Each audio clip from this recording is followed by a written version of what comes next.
Hello friends. तो इससे पहले वाले वीडियो में हम लोगों ने व्याकरण के बारे में पढ़ा था और व्याकरण के प्रकार के बारे में और वर्ण के प्रकार के बारे में पढ़ा था। तो इस वीडियो में हम लोग जो है शब्द के बारे में पढ़ेंगे, ठीक है। तो इस वीडियो अगर मेरी वीडियो अच्छी लगे तो प्लीज़ लाइक एंड सब्सक्राइब कर दीजिएगा। आप लोग सब्सक्राइब नहीं करते हो, लाइक कर देते हो, वीडियो देख लेते हो लेकिन सब्सक्राइब नहीं करते हो, तो प्लीज़ सब्सक्राइब कर दीजिएगा। तो इस वीडियो में है हम लोग शब्द के बारे में जानेंगे।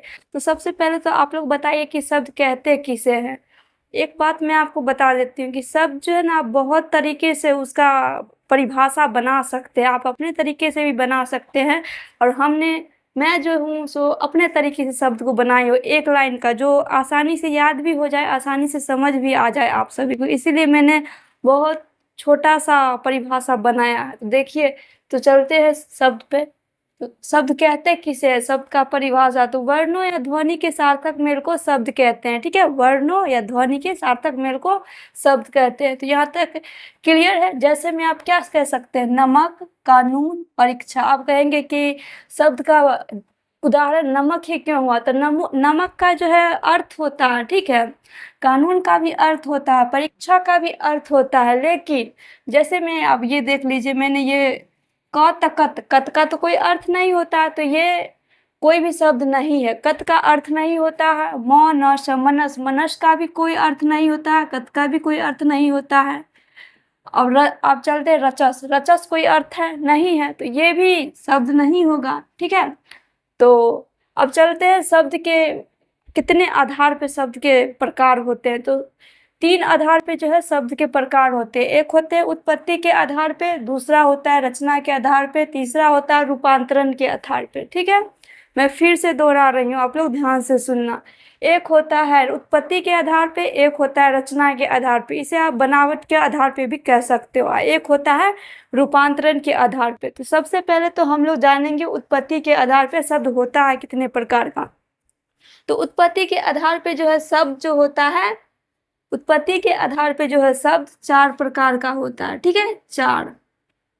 अब जानते हैं कौन कौन से थे। एक होता है तत्सम, एक होता है तद्भव, एक होता है देशज, दूसरा विदेशज, ठीक है।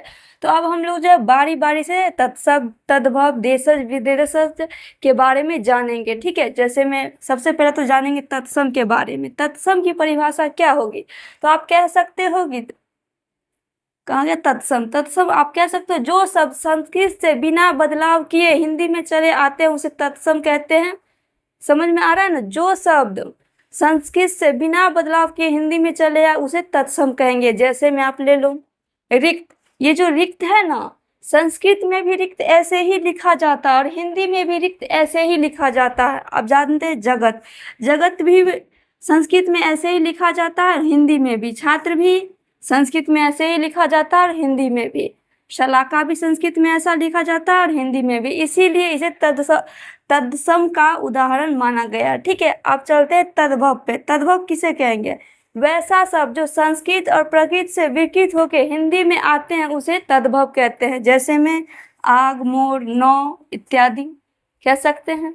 तो यहाँ तक तो क्लियर है। अब जानते हैं, हम लोगों ने जाना है तत्सम तद्भव के बारे में। अब जानेंगे देशज के बारे में। देशज शब्द का परिभाषा क्या होगा, तो देशज शब्द में जो है ना, क्वेश्चन में ही आंसर छुपा हुआ है। जैसे कि देश, तो कह सकते हैं जो अपने देश के लोग बोलचाल में जिस भाषा को प्रयोग करते हैं उसे देशज कहते हैं। ऐसा शब्द जो अपने देश के लोग बोलचाल में प्रयोग करते हैं उसे देशज कहते हैं। जैसे में आप कह सकते हो खिचड़ी, जूता, चिड़िया।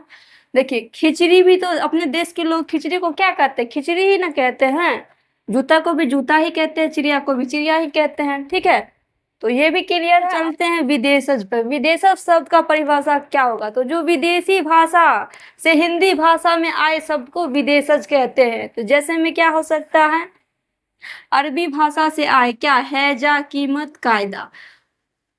हिंदी भाषा में हम लोग प्रयोग करते हैं ना, हैजा, कीमत, कायदा। तो ये जो है अरबी भाषा है, ठीक है। तो ये दोनों भी क्लियर है। देशज शब्द कैसे, देशज शब्द भी मैंने क्लियर कर दिया, विदेशज भी क्लियर कर दिया। तो अगले वीडियो में जो है हम लोग उत्पत्ति के आधार पर हम लोगों ने शब्द के बारे में जान लिया है। अगले वीडियो में हम लोग रचना के बारे में, रचना के आधार पर शब्द कितने प्रकार के हैं इसके बारे में हम लोग जानेंगे। अगर मेरी वीडियो अच्छी लगे तो प्लीज़ लाइक एंड सब्सक्राइब कर दीजिएगा। तो अगले वीडियो में मिलेंगे।